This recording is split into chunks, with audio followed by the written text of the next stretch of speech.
तो हेलो बच्चों, स्वागत है आपके अपने अपेक्स इंग्लिश क्लासेज में। तो आज हम लेकर आए आपके लिए क्लास 12 के पॉलिटी के चैप्टर नंबर 6 के प्रीवियस ईयर क्वेश्चन। ठीक है, तो आइए सेशन को स्टार्ट करते हैं। आज कौन सा चैप्टर है? तो आज 6 चैप्टर है, यानी हमारा 5 चैप्टर कवर हो चुका है। कितने? 5 चैप्टर कवर हो चुका है। ठीक है, आज छठा चैप्टर है। चैप्टर का नाम क्या है आज का? संवैधानिक व्यवस्था का संकट। यानी संविधान की जो व्यवस्था है, संवैधानिक व्यवस्था, उस पर जो संकट है उसके बारे में आज चर्चा करेंगे। ठीक है, तो आइए देखते हैं।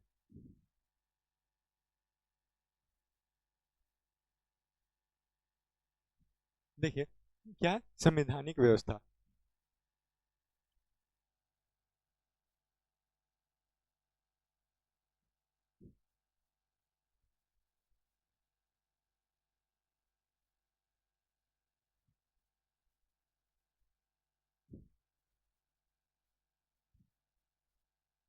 ठीक है, संवैधानिक व्यवस्था।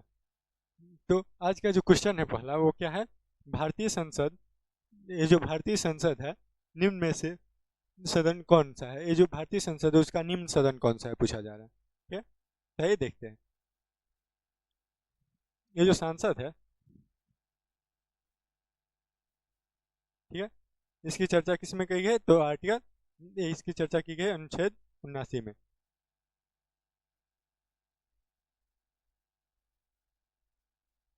ठीक है, अनुच्छेद 79 में।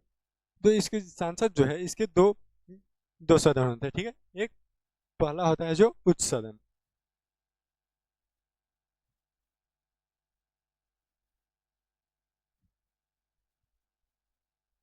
और एक निम्न सदन। ठीक है,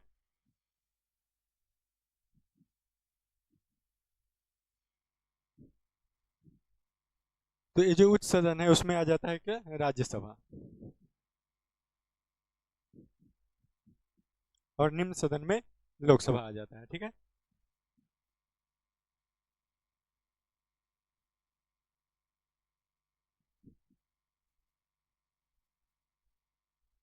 तो हमारा आंसर क्या हो जाएगा? हमारा आंसर हो जाएगा, क्या बोल कह रहा है क्वेश्चन? भारतीय संसद का निम्न सदन। तो निम्न सदन कौन है? तो निम्न सदन क्या है? लोकसभा। तो हमारा आंसर क्या हो जाएगा?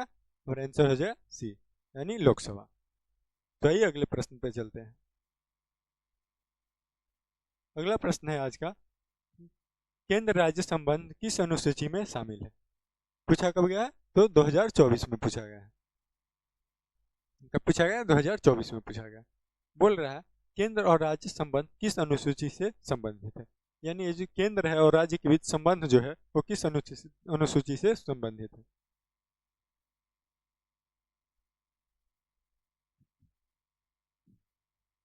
तो अनुसूची सातवां जो है, सात,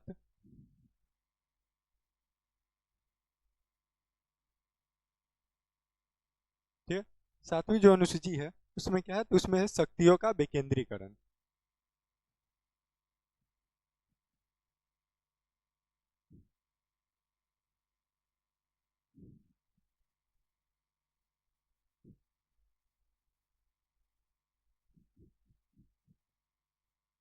क्या है? शक्तियों का विकेंद्रीकरण।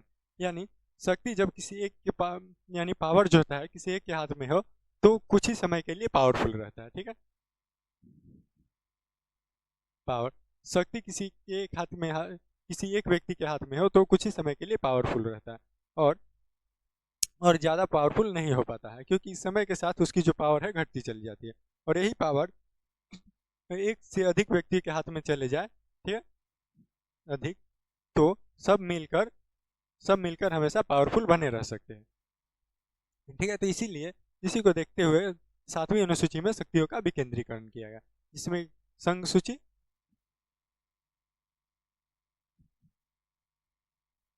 राज्य,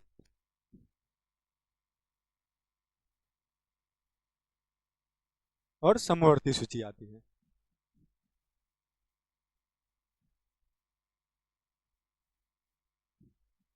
ठीक है, संघ सूची, राज्य सूची और समवर्ती सूची आती है। ये जो संघ सूची है वो केंद्र के लिए, ठीक है, इसमें केंद्र सरकार होते हैं, और राज्य सूची में मुख्यमंत्री। ठीक है,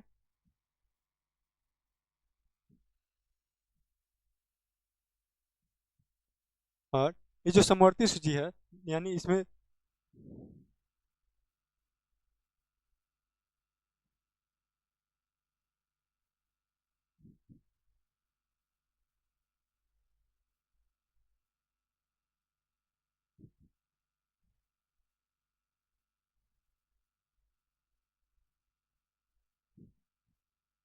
ठीक है, और इसमें जो है, तो इसमें हमारा केंद्र और राज्य दोनों रहता है, ठीक है।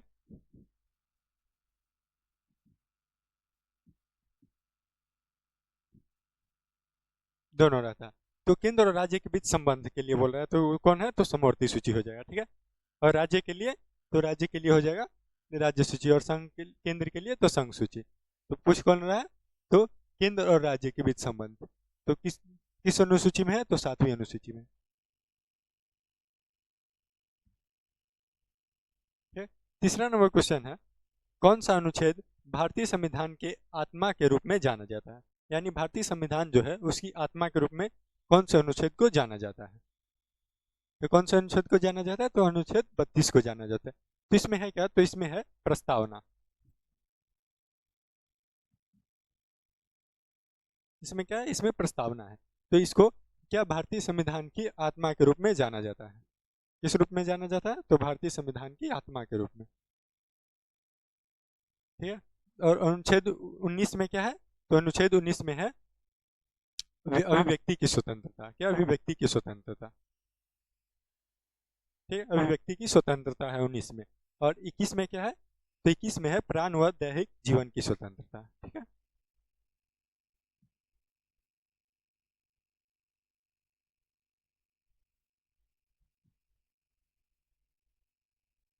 और अनुच्छेद 45 में क्या है, तो अनुच्छेद 45 में हो जाएगा आपका क्या, तो निशुल्क और अनिवार्य शिक्षा।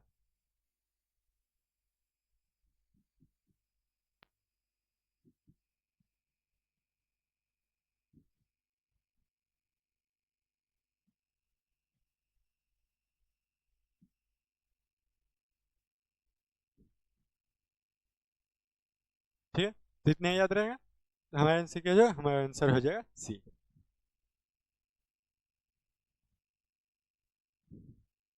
देखिए अगला प्रश्न है, अध्यादेश जारी करने का राष्ट्रपति कौन सा अधिकार है, ठीक है। ये जो राष्ट्रपति का कौन सा अधिकार है जो अध्यादेश जारी करता है, ठीक है। अध्यादेश, तो ये अध्यादेश होता क्या है, तो अध्यादेश होता है कि राष्ट्रपति के नहीं रहने पर राष्ट्रपति, ठीक है, तो इसको नहीं रहने पर ये अध्यादेश यानी एक कानून है, ठीक है, क्या है, कानून, ठीक है। इसको बनाया जाता है ताकि इसका पालन कौन करे, तो इसका पालन प्रधानमंत्री।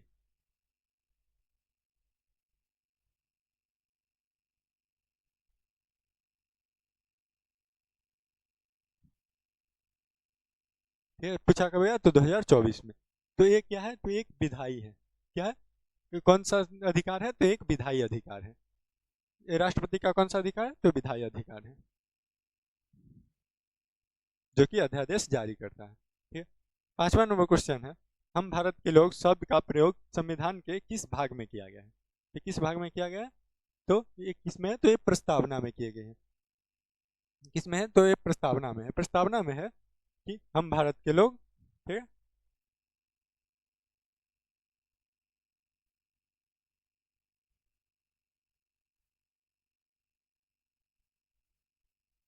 किसमें है, तो ये प्रस्तावना में इसका प्रयोग किया गया है, ठीक है। और भाग एक में क्या है, तो भाग एक में है राज्य, केंद्र और उसका राज्य क्षेत्र,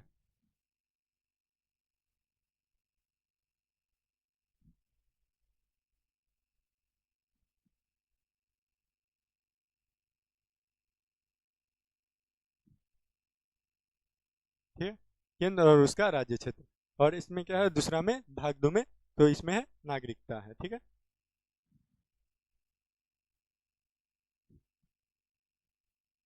और भाग 3 में क्या है, तो इसमें मौलिक अधिकार है,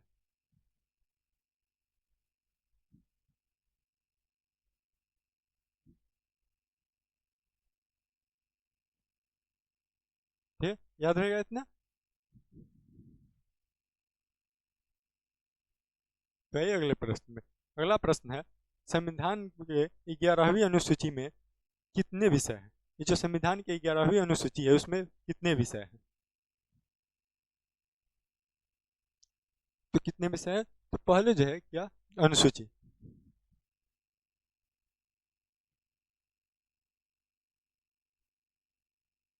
कितने? तो अनुसूची पहले कितने थे? तो पहले 8 थे, अब कितने हैं? तो अब जो है, अब कितने हैं? तो अब 12 है। ठीक है, 12 है। तो इसमें किसके बारे में हो रही है? तो 11वीं के बात हो रही है, 11वीं। तो 11वीं में क्या है? तो 11वीं अनुसूची में तो इसमें 29 विषय है जो कि गांव के लिए दिया गया है। किसके लिए? गांव। किसके लिए दिया गया? तो गांव के लिए दिया गया। तो हमारा आंसर क्या हो जाएगा? हमारा आंसर सी हो जाएगा। और ये इसको जोड़ा कब गया? तो 1992 में, 1992 में जोड़ा गया।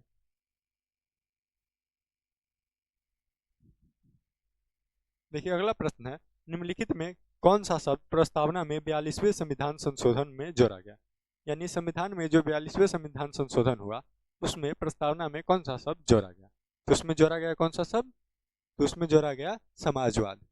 उसमें जो है समाजवाद कब जोड़ा गया? तो 42वां संविधान संशोधन में जोड़ा गया। और ये जो 42वां संविधान संशोधन हुआ कब? तो 1976 में। क्या हुआ? तो 1976 में।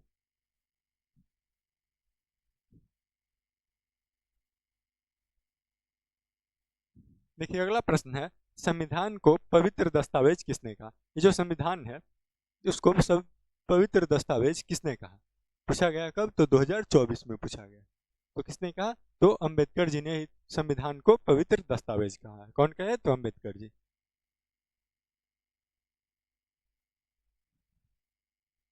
देखिए अगला प्रश्न क्या है, भारतीय संविधान के किस अनुच्छेद में भारत को राज्यों का संघ कहा गया है? ये जो भारत है उसको राज्यों का संघ किस अनुच्छेद में कहा गया है? तो किस अनुच्छेद में कहा गया है? तो अनुच्छेद 1 में कहा गया है। अनुच्छेद 1 में जो है कहा गया है भारत क्या है? राज्यों का संघ है।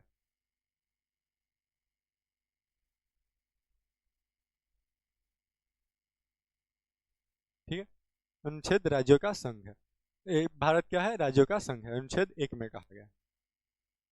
और अनुच्छेद 2 में क्या कहा है? तो अनुच्छेद 2 में है क्या कि राष्ट्रपति जो है, सांसद राष्ट्रपति की अनुमति पर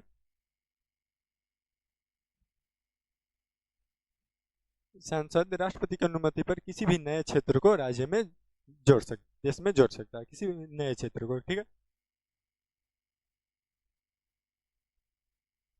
नए क्षेत्र को ऐड कर सकता है। और अनुच्छेद 3 में क्या क्या है? तो क्या क्या है? तो नए राष्ट्र का निर्माण, या फिर उसका नाम परिवर्तन किया जा सकता है, उसमें उसका क्षेत्र परिवर्तन भी किया जा सकता है। कोई भी राज्य का आप नाम परिवर्तन कर सकते हैं, उसका क्षेत्र परिवर्तन कर सकते हैं, यानी सीमा परिवर्तन कर सकते हैं। ठीक है, तो ये किसमें है? तो ये अनुच्छेद 3 में है। अनुच्छेद 4 में, तो अनुच्छेद 4 में क्या है? तो अनुच्छेद 4 में 1 और 2 किसको? तो 1 और 2 3 और 4 को प्रभावित करता है, यही है। तो 10वां नंबर क्वेश्चन क्या है? 10वां नंबर क्वेश्चन है, भारतीय संविधान के किस सूची पर केंद्र और राज्य दोनों कानून बना सकते हैं? यानी कौन सी सूची है जिस पर केंद्र और राज्य दोनों एक साथ कानून बना सकते हैं? यही पूछा जा रहा है। तो कौन है? तो वो समवर्ती सूची है। कौन सी समवर्ती है? समवर्ती सूची, जो कि किस में है? तो अनुसूची 7 में है।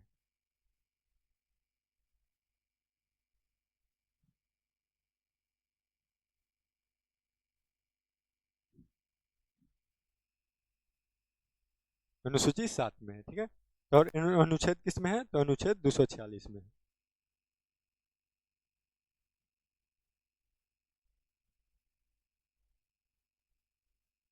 ठीक है, तो आइए अगले प्रश्न पे चलते हैं। देखिए अगला प्रश्न है, नक्सलवाद की शुरुआत कहाँ से हुई?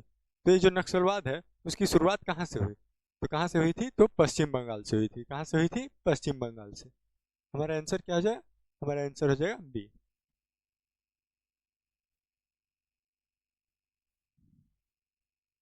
देखिए अगला प्रश्न है, उच्चतम न्यायालय की स्थापना किस वर्ष हुई? ये जो उच्चतम न्यायालय है उसकी स्थापना किस वर्ष हुई थी? तो 1950 में। कब हुई थी? तो 1950 में। 1950 में 28 जनवरी।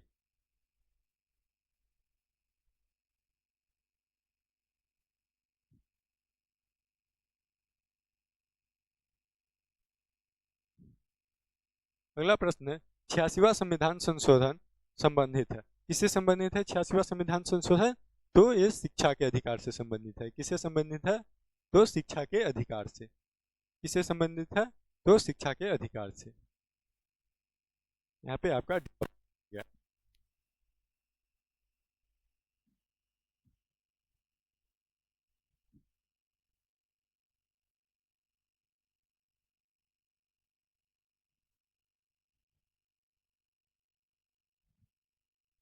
किससे संबंधित है? तो शिक्षा के अधिकार से।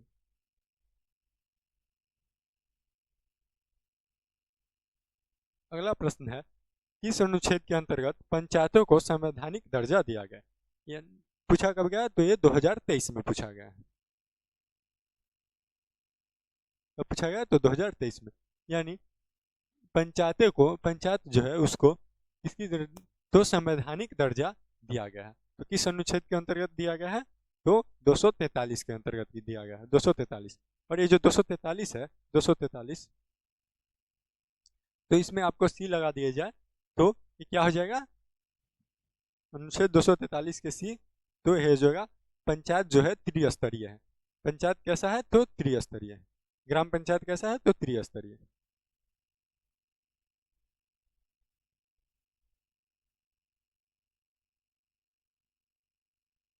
क्या पंचायत कैसा है? ग्राम पंचायत तो त्रिस्तरीय। और इसी में आपको 243 में डी लगा दिया जाए तो ये क्या हो जाएगा? तो ये हो जाएगा महिलाओं की आरक्षण। ठीक है।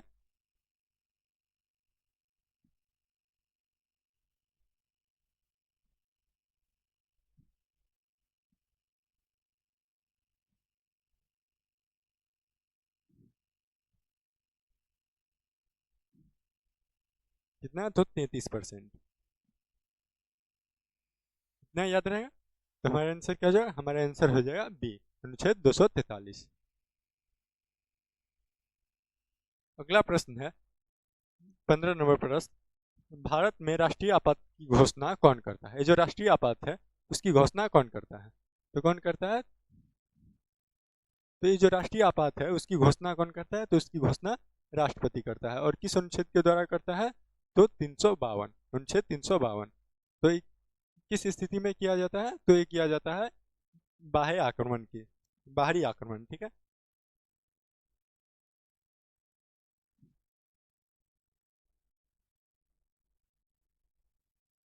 बाहरी आक्रमण, आंतरिक अशांति,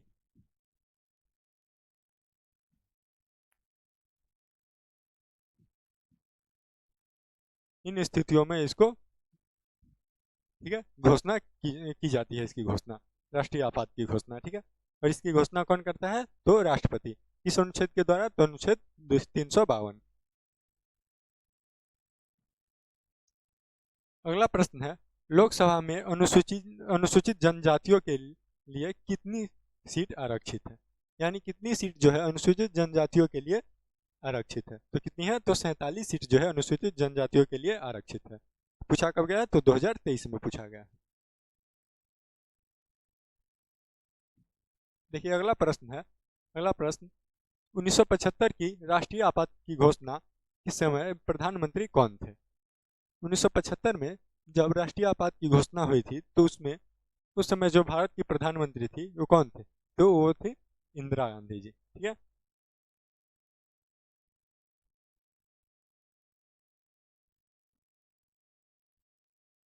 कौन थी? इंदिरा गांधी जी। ठीक है। कौन थी? और ये जो राष्ट्रीय आपात की घोषणा की गई 1975 में, तो इस समय कौन थी? तो इंदिरा गांधी जी। ठीक है। कौन थी? इंदिरा गांधी जी। और इसी समय क्या हुआ? तो ये घोषणा क्यों कहेगा? तो इस समय जो है जयप्रकाश नारायण जी, देखिए कौन थे? जयप्रकाश नारायण।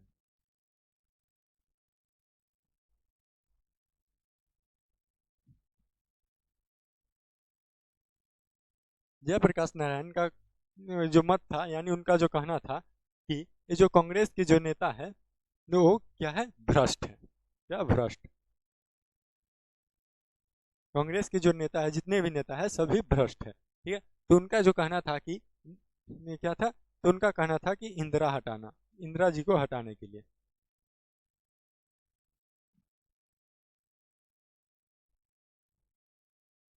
इंदिरा हटाओ, ठीक है, उनका कहना था। और नव निर्माण का एक घोषणा की थी उन्होंने। क्या नव निर्माण, यानी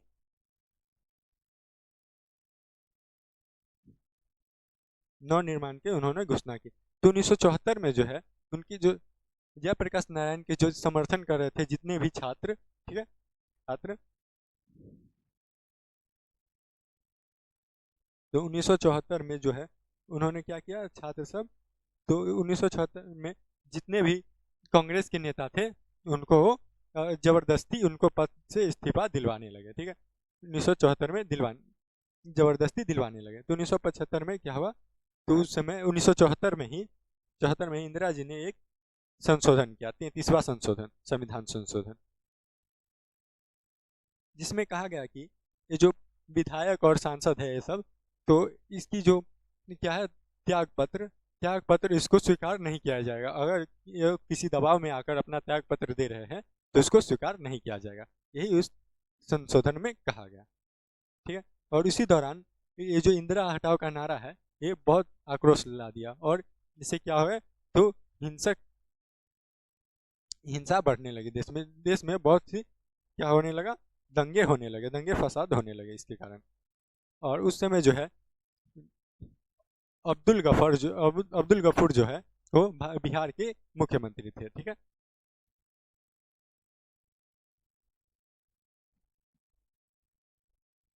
अब्दुल गफूर बिहार के मुख्यमंत्री थे। तो उस समय जो इंदिरा हटाओ का नारा दे रहे थे और नव निर्माण का आंदोलन कर रहे थे, तो उस समय जो वो लोग थे, तो किसी ने क्या कहा, तो भड़का दिया कि कहे कि वो जो लोग हैं नव निर्माण का नारा दे रहे हैं वो अब्दुल गफूर का विरोध कर रहे हैं, ठीक है, अब्दुल गफूर का विरोध कर रहे हैं, उनका कहना था। तो ये क्या हुआ, तो ये आगे जाकर क्या सांप्रदायिक दंगा का क्या सांप्रदायिक दंगा का सांप्रदायिक दंगा बन गया आगे चलकर, ठीक है। क्या बन गया, तो सांप्रदायिक दंगा,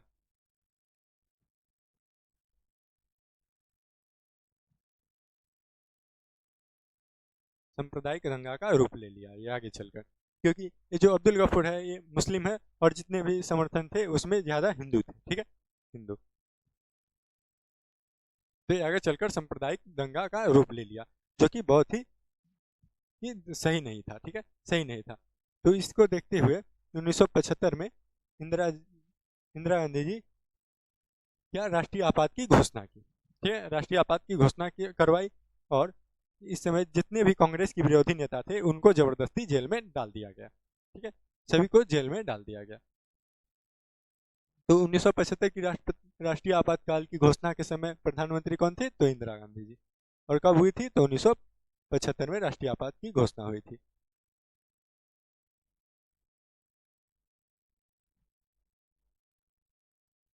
भारत की समस्त कार्य शक्ति, भारत की समस्त कार्य शक्ति जो है वो किस में निहित होती है, तो किस में निहित होती है, तो भारत की जो समस्त कार्य शक्ति है वो राष्ट्रपति में निहित होती है। किस में निहित होती है, तो राष्ट्रपति में निहित होती है।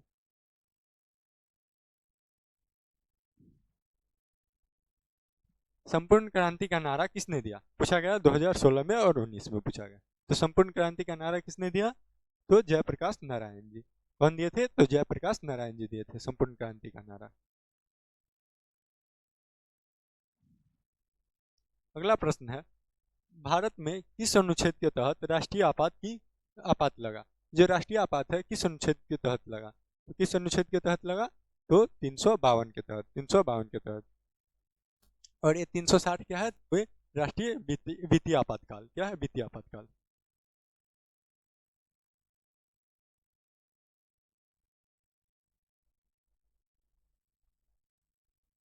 और क्या है, 352 क्या है, तो 352 है राष्ट्रीय आपातकाल।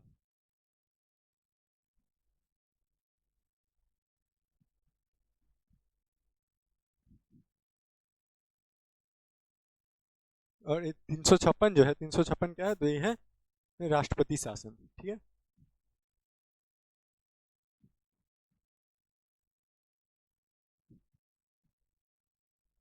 ये राष्ट्रपति शासन है। 368 के तहत संविधान में संशोधन किया जाता है। संशोधन, संविधान में संशोधन किसके तहत किया जाता है? तो 368 के तहत। इतना आ गया आपको समझ में? तो हमारा आंसर क्या जाएगा? हमारा आंसर हो जाएगा बी।